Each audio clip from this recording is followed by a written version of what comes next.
Salam satu duri. Bertemu lagi dengan channel Petani Milenial. Oke, channel yang selalu berusaha menyajikan informasi terkait budidaya buah naga.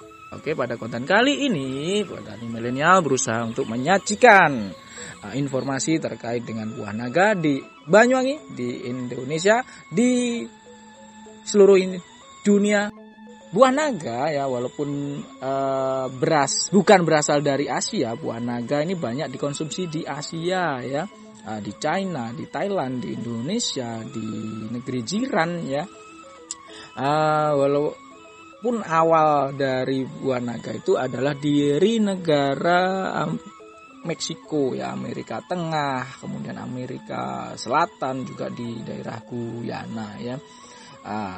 Kemudian pada tahun 1870 ya dibawa oleh seorang Prancis ya. Orang Prancis tadi membawa buah naga dari Guyana ke Vietnam ya sebagai tanaman hias ya. Awalnya memang buah naga ini ditanam sebagai tanaman hias karena dia merupakan tanaman yang bisa mudah hidup, kemudian ketika berbunga atau blooming itu menghasilkan bunga yang indah ya. Bagi mereka zaman dulu ya, nenek moyang kita, kakek nenek kita, cicit sampai nenek buyut kita itu menganggapnya sebagai tanaman hias bagus gitu ya. Setelahnya berkembang, akhirnya di Vietnam dibudidayakan secara luas, kemudian berkembang ke utara yaitu ke negara tetangganya Cina ya, sehingga di Cina itu ketika sudah berbuah, buahnya digunakan sebagai ini ya sesajen ya, tapi bukan untuk ditendang loh ya. Oke, sebagai sesajen untuk acara ritual mereka, sehingga di sanalah akhirnya disandingkan ke patung naga sehingga dijadikan namanya buah naga atau buah keberuntungan gitu ya. Sehingga sampai sedetik ini di negara Cina dan sekitarnya adalah pengkonsumsi buah naga terbesar di dunia. Oke. Masuk di Indonesia dulu ya, sekitar ada data yang mengatakan itu tahun 2000-an ya melalui Batam. Oke.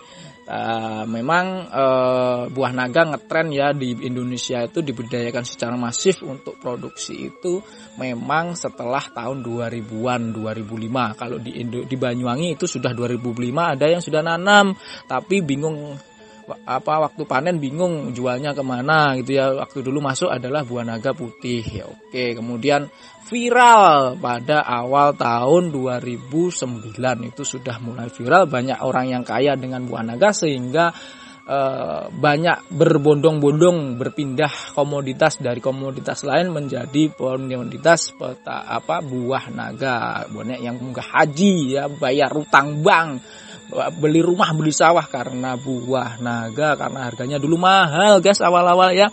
Oke, sekarang menginjak masa sekarang nih ya. Oke, kalau semasa sekarang ini ya perlu saya infokan bahwa tahun 2020 ya, data yang saya himpun itu Indonesia mampu memproduksi sekitar 200.000 ton ya per tahun untuk buah naganya. Terus kemudian di 80%-nya itu disumbang dari produksi dari Banyuwangi guys. Alhamdulillah Banyuwangi membanggakan sekali. Karena 80% loh ya, dari 200.000 ton ya, jadi banyak lah ya. Oke, kalau dibandingkan dengan produksi negara lain seperti Vietnam, kita masih kalah banyak guys. Di sana bisa produksi 400.000 ton. Oke, kemudian diikuti dengan Thailand ya, kemudian Filipina, ada lagi India. India ini yang agak unik guys. Jadi di India ini hanya produksinya dikit, 38.000 ton ya, tapi mereka bisa berekspor ya. Dia termasuk pengekspor terbesar setelah Vietnam dan Thailand. Wah, padahal produksinya kecil guys. Lah Indonesia masih untuk ekspornya masih kecil, walaupun sudah mulai ya. Mudah-mudahan pemerintah ya bisa melihat peluang ini dan akhirnya tersadarlah dari mimpi panjangnya terkait buah naga. Potensinya di Indonesia itu besar ya. Petani di Indonesia, di Banyuwangi, dimanapun lah ya, mereka sudah pinter-pinter ya, mereka bisa produksi buah naga yang model apapun ya, organik oke. semi organik oke, yang semi apa nih ya, semi lupakanlah. Yang full kimia juga bisa, pinter banget ya kita ini, buat petani sudah pinter karena kita sudah bisa ini ya teknologi sudah kita bisa lihat, bisa kita dapat dari mana aja ya. Jadi kita tergantung pasar ya, pasarnya mintanya apa ya, full organik atau apa, untuk ekspor kita siap ya.